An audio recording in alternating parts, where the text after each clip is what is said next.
Salut à toi, ici Dorian Solaire de la série Kaizen Day, votre série de l'amélioration continue. Dans cet épisode, nous allons voir comment être sûr d'aller vers un projet qui nous inspire.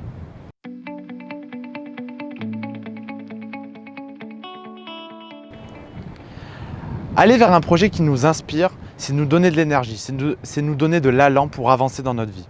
Au contraire, aller vers un projet qui ne nous inspire pas ou qui ne nous inspire plus, c'est nous faire perdre de l'énergie, c'est nous faire perdre du temps et parfois même de l'argent. L'idée de cette vidéo, c'est donc de vous donner 3 clés qui vont vous permettre de savoir à tout moment dans un projet si vous êtes vraiment sur un projet qui vous inspire et non pas qui vous excite. La première clé, c'est le temps. Est-ce que dans le temps, je suis toujours aussi motivé? Est-ce que dans le temps, je suis toujours inspiré? Est-ce que dans le temps, j'ai toujours de la créativité pour faire vivre ce projet? On peut se poser cette question quand je lance un projet sur 2 semaines, sur 1 mois, sur 6 mois, sur 1 an. Personnellement, moi j'ai toujours mon test des 6 mois. Est-ce qu'au bout de 6 mois, dans mon projet que je suis en train de faire, j'ai toujours autant d'inspiration? Est-ce que je suis toujours aussi motivé? Est-ce que je mets toujours autant d'énergie dans les actions que je mets en place? Donc ça, c'est un premier test. Le deuxième test, c'est le test des difficultés. Quand vous vous confrontez aux difficultés, est-ce que ce projet-là, au moment où vous allez commencer à subir des difficultés et des challenges, vous allez toujours garder votre motivation et votre feu intérieur? Par exemple, quand j'ai commencé ce projet de tourner des vidéos, il a fallu que je me reforme et que je me renseigne sur comment coupler du son et de l'audio, comment tourner, comment monter des vidéos, parce que voilà, c'est tout entre guillemets une formation technique et ça a été une forme de difficulté.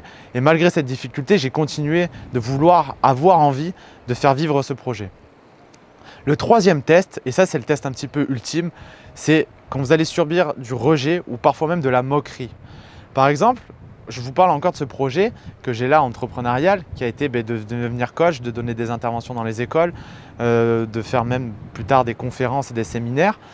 Quand je suis allé voir des formateurs, des conseillers qui étaient eux-mêmes consultants et d'une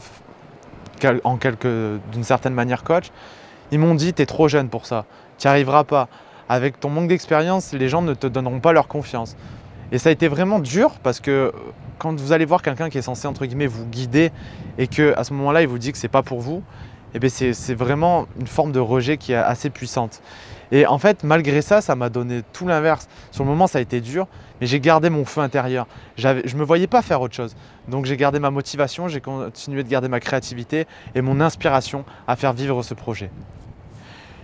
Et donc du coup, après, voilà, l'idée c'est de vous dire, voilà, une fois que vous avez subi entre guillemets, ces 3 tests, vous pouvez être sûr que vous allez vers un projet qui vous inspire. Si vous subissez des difficultés dans le temps, si vous subissez du rejet dans le temps et que malgré ça, vous gardez votre feu intérieur, que vous gardez votre créativité, que vous gardez votre inspiration, vous pouvez être sûr que le projet vous inspire et ne vous excite pas.